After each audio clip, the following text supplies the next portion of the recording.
lakwachero, lakwachera! Welcome to another vlog from Shano.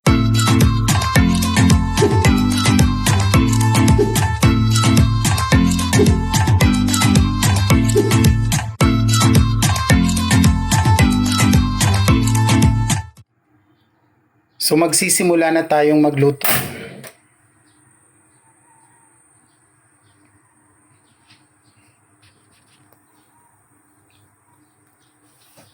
Painitin muna ang kawali.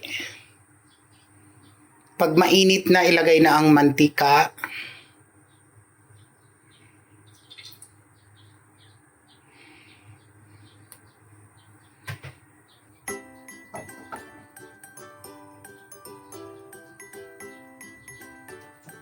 At isunod na ang bawang.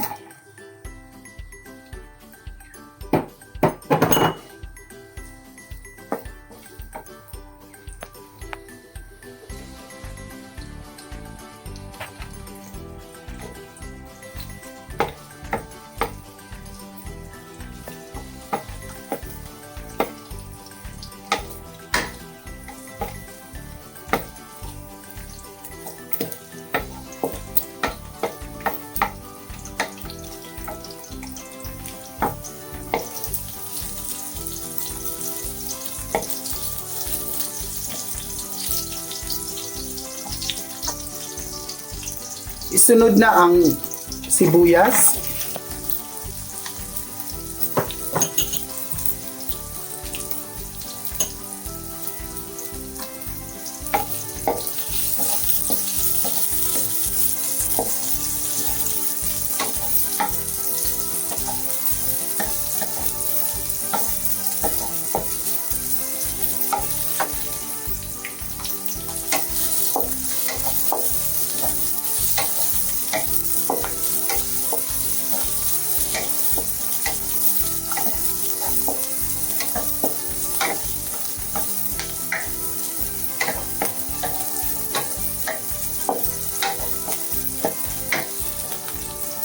Ilagay ang luya.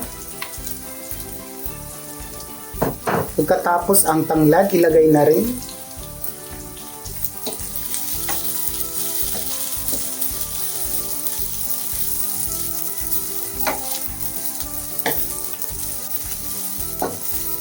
Antayin lang na pumula ang sibuyas at ang bawang, pero wag naman masyadong matutong dahil mapait ang sibuyas at ang bawang pag ito ay natutong.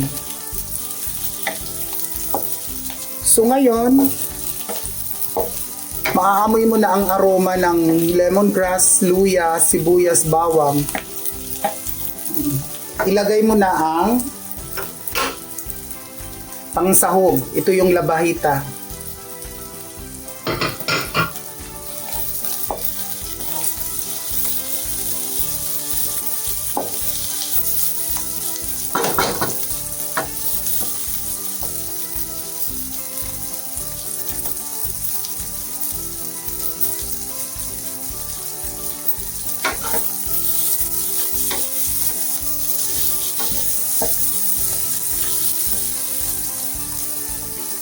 At ilagay na ang pangalawang gata.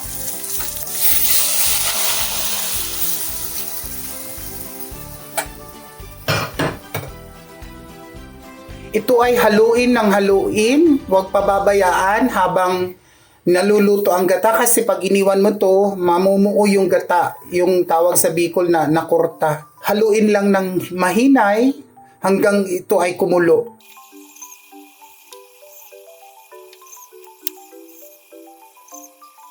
Ayan, nakikita natin mga lakwachero. Kumukulo na siya. So, uunahin natin yung paklang o yung tangkay. Dahil medyo matigas siya, ilalagay natin siya sa ilalim. Ayusin natin ng maigi. Pagkatapos, ilagay na rin natin yung dahon.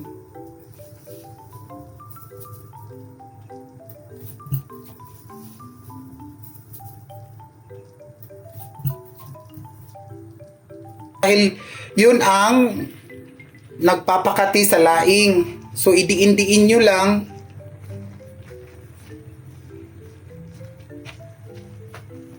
Kung gusto ninyong takpan, pwede rin.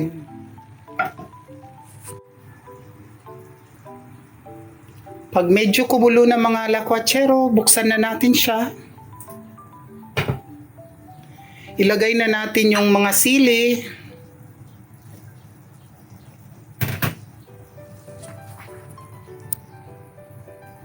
At yung pampasarap.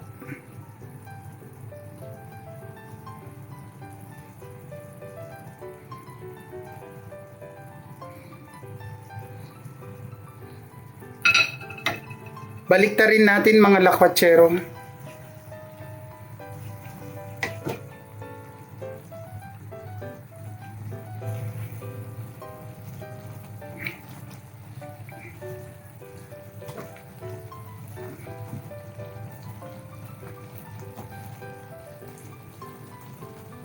Ayan.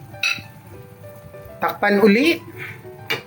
Hayaang maluto for like 10 minutes.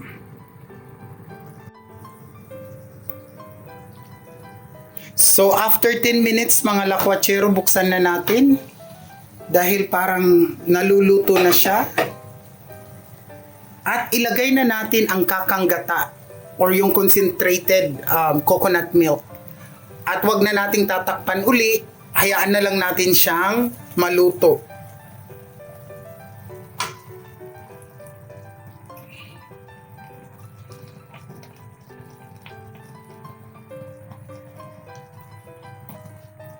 Ayan. After siguro mga 5 minutes mga lakwatsero, luto na ang laing natin at ready nang ihanda. So wag lang siyang gagalawin dahil yan ang sikreto ng hindi makating laing. Mukhang luto na ang ating laing mga lakwatsero. So papatayin na natin dahil lumalabas na yung mga mantika. Makikita mo na sa gilid. At hahanguin na natin ito, ilalagay na natin ito sa ating lalagyan.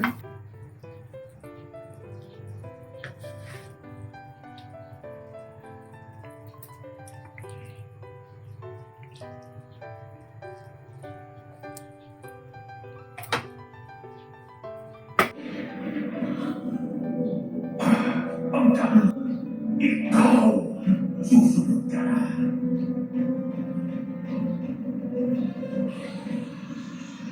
Kakainin na natin ang niluto nating laing. Mas masarap ito kung naghugas ka ng kamay at kamay ang gagamitin mo sa pagkain. So, kakainin natin ito habang mainit na mainit pa ang rice, pati ang laing. Ayan, nakita nyo, mga lakwatsero.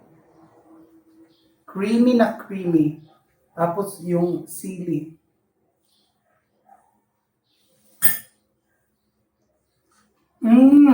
Sarap.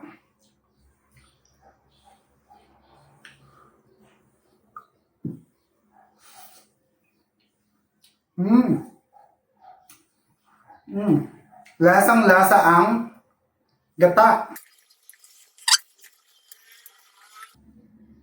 Salamat mga lakwatsero sa pagsama nyo sa akin. Patuloy ninyong isubscribe ang aking channel. Click the subscribe button and hit the like. And kung ano pang gusto ninyong lutuin ko sa susunod kong mga vlogs, i-comment na ninyo sa comment section ng video na to. Maraming salamat! Hello lakwatsero, lakwatsera. Thank you so much for watching my YouTube channel. For more exciting recipes and food review, valuable health and lifestyle tips, and travel vlogs, continue to watch this channel. And don't forget to click and subscribe. Maraming salamat!